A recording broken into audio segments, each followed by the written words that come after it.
3 Scary True Hunting Horror Stories at Night. Story 1.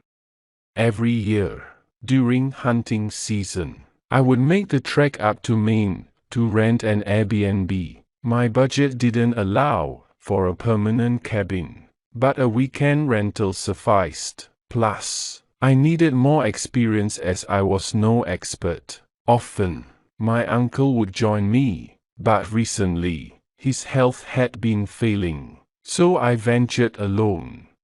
In 2022, I booked an Airbnb near a national park for my hunting trip.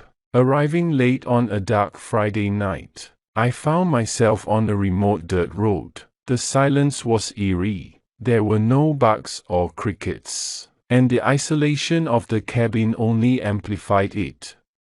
I parked near the cabin, and the owner had left the key under the mat as promised. Inside, the cozy cabin awaited, heated and ready. November in Maine was cold, and the warmth was welcome.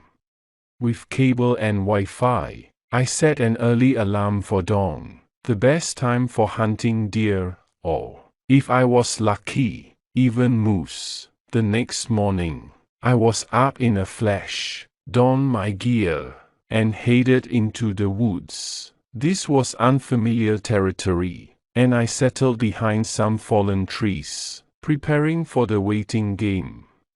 Then, a voice behind me shattered the silence. A man, seemingly in his 50s, but with gray hair, approached, his voice dripping with anger.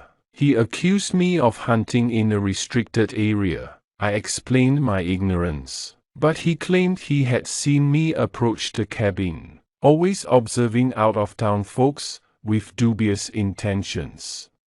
I apologized and left, returning to my cabin, but the man disappeared from sight. Later, I relocated to a different hunting spot and managed a lackluster first half of the day. Around noon, I returned to the cabin only to find the door unlocked. Doubts crept in. Had I left it unlocked? As I scanned the cabin, I couldn't pinpoint anything missing, but the feeling of intrusion gnawed at me. I cooked dinner, watched a movie, and took a nap before heading back to the woods. Hours passed without a sign of deer, and darkness encroached. Disheartened, I packed up and returned to the cabin. I settled down to eat and watch TV, but a strange feeling lingered. Had the door really been unlocked? The closet door now stood slightly ajar, a stark contrast to how I remembered leaving it. Panic surged as I grabbed my gun and yelled, "Come out now, or I'll shoot." From the closet emerged the man from earlier, grinning with a missing tooth. I called 911, and after a tense wait, the sheriff's deputies arrived. They arrested the intruder, but the bizarre incidents left me rattled. The host blamed me for leaving the door unlocked, and I still wonder about the unsettling encounter. Nervously scanning the surroundings, the truck seemed undisturbed, and after a few tense minutes, I cautiously climbed in and locked the doors. With the engine running, I kept an eye on the darkened woods, wondering if those eerie figures had followed me. As I drove away from that unsettling place, I couldn't help but replay the events in my mind. Who were those silent individuals blocking my path? And what were they doing in the woods at such a late hour? The sense of unease lingered long after I left the forest behind. Back at work the next day, I couldn't shake the feeling of being watched. I had never experienced such an unnerving encounter in the woods, and it left me with a lingering sense of dread. From that day forward, I never ventured into those woods alone, always making sure to have someone accompany me on hunting trips. The incident remained a chilling mystery, one that I could never fully explain or forget. Story 2. At the age of 14, I ventured into the woods with my father and cousin for deer hunting in Alice, Texas. The ranch held cherished memories for me, but this trip was different. A disturbing incident awaited.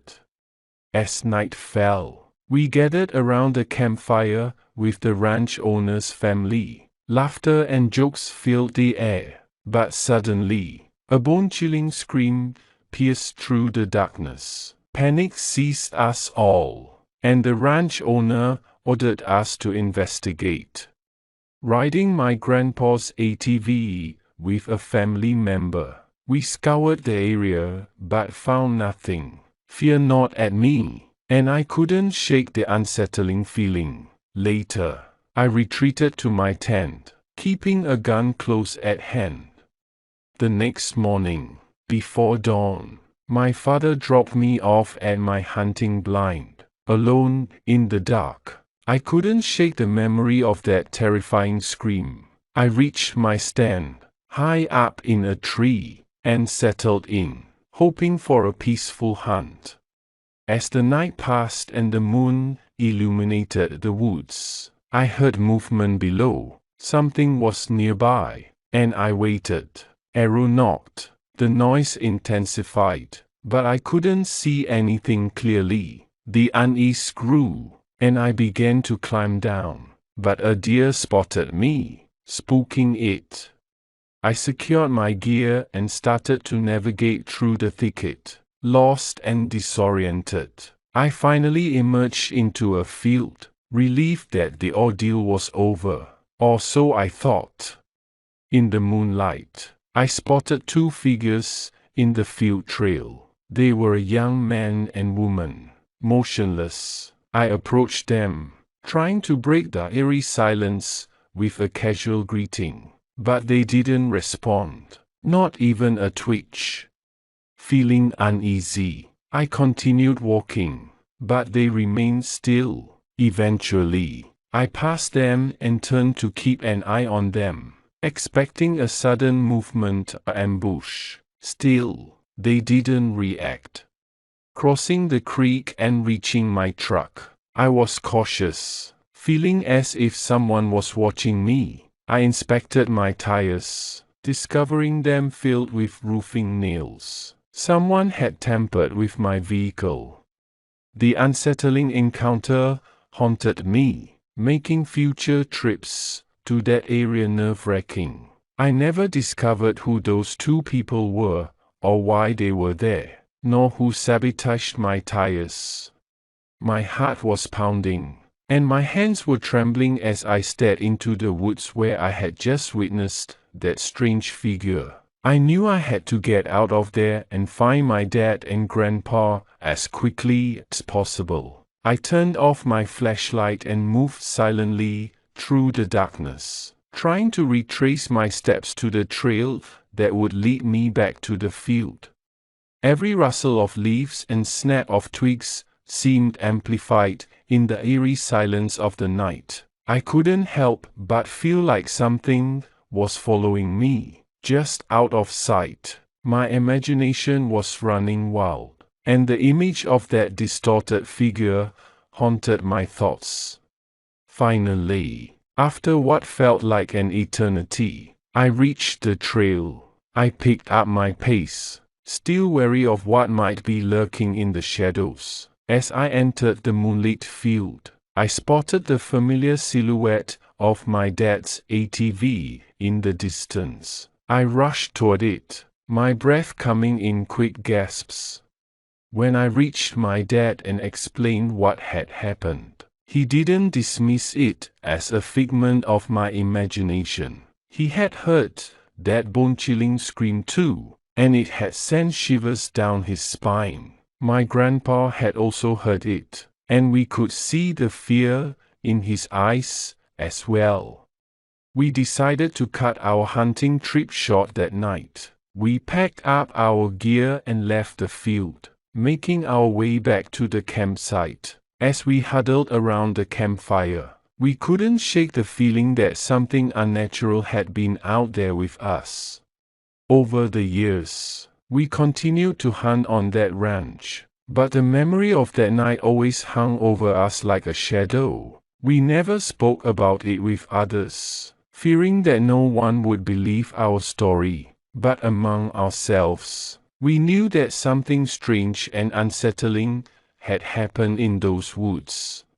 To this day, I can't explain what I saw or heard that night, but I do know that it changed the way I felt about the wilderness. No longer did I see it as a safe and peaceful place. Instead, I understood that there were mysteries lurking in the darkness, waiting to be discovered, or, perhaps, better left untouched.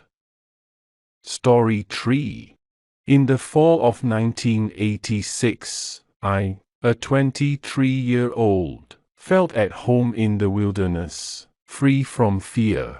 However, that autumn, something sinister lurked in the woods, something I'd never encountered before.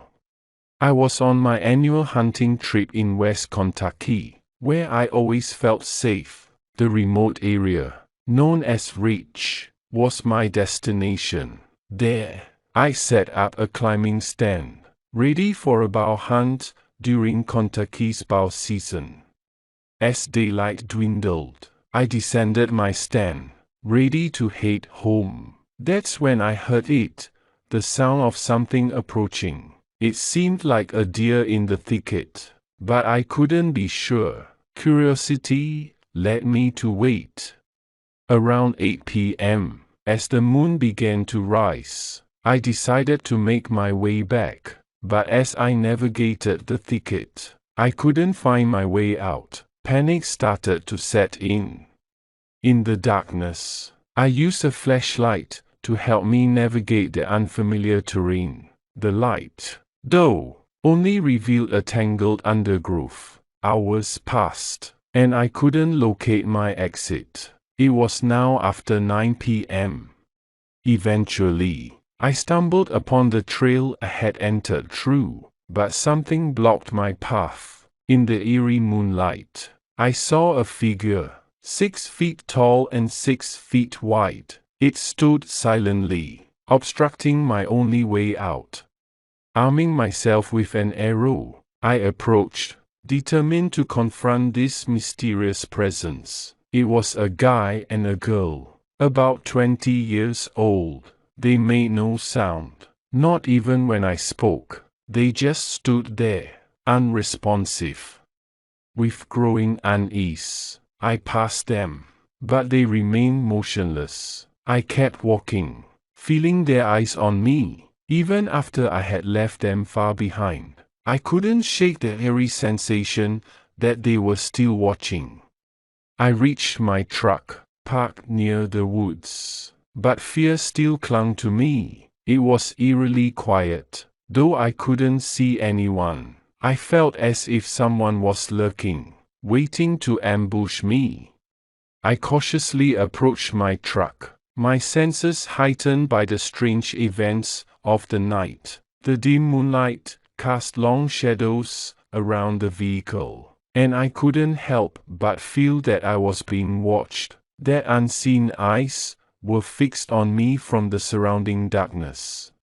I reached my hand out to touch the truck's door handle, my heart still racing. With a deep breath, I pulled the door open, and the interior light flickered to life, dispelling some of the oppressive darkness. I quickly scanned the cabin, half expecting to find someone waiting for me. The truck appeared undisturbed, and my immediate fear began to ease. I climbed in, closed the door, and locked it. As I started the engine, the familiar rumble was oddly comforting. I cast one last look toward the woods, half expecting to see those eerie figures emerge, but there was nothing there. I carefully maneuvered the truck onto the gravel road, my mind racing with questions. Who were those individuals I had encountered? What had they been doing in the woods at such a late hour? And how had they known I would be there? The drive back was tense, every rustling leaf and swaying branch making me jump. I couldn't shake the feeling that I was being followed, that the unsettling presence from the woods had somehow found its way into my truck. When I finally reached my destination, I parked the truck and inspected the tires. To my shock, I found roofing nails embedded in each one, the punctures evident. It was clear that someone had deliberately sabotaged my vehicle. I replaced the flat tires with the spares I kept in the bed of the truck, feeling a sense of violation and unease wash over me. I couldn't escape the feeling that I had stumbled upon something far stranger and more sinister than I could have ever imagined. The events of that night would continue to haunt my thoughts, leaving me with unanswered questions and a profound sense of dread whenever I thought about those woods. From that day forward, I never ventured into those woods alone, and I never parked off the main gravel road again. The incident remained a chilling mystery, one that I could never fully explain or forget. A reminder that sometimes the darkest mysteries lurk in the most unexpected places. The memory of that eerie encounter in the fall of 1986 never left me. It haunted my thoughts, especially during hunting trips and late nights in the woods. I couldn't shake the feeling that there was something unnatural lurking out there, and I couldn't explain the presence of those two silent figures blocking my path. Over the years, I returned to those woods many times, but I always felt a sense of unease. I brought along hunting buddies and friends to accompany me, hoping that their presence would help dispel the eerie feeling that clung to that place. I also decided to inquire with locals about any strange occurrences in the area. While some dismissed my story as an overactive imagination, others shared their own unsettling experiences. They spoke of strange lights in the sky, eerie sounds at night, and mysterious disappearances of pets and livestock. One evening, while hunting with a friend, we heard something that sent chills down our spines. It was a series of strange, guttural growls, unlike any animal noise we had ever heard. It was as if the very forest itself was alive with a sinister presence. We quickly packed up our gear and left the area, unwilling to stay a moment longer. As the years passed, I couldn't help but wonder if the strange occurrences in those woods were somehow connected. Were there supernatural forces at play, or were we simply encountering rare and unexplained phenomena? I eventually moved away from the area, leaving behind the unsettling memories of those woods. But the mystery of what I had experienced continued to gnaw at me, and I often found myself researching the paranormal and unexplained. To this day, I have no answers, only unsettling memories and a deep sense of unease whenever I think about that remote corner of West Kentucky. The woods that had once been my safe haven had become a place of mystery and fear, forever etched in my mind as a place where the unknown dwelled.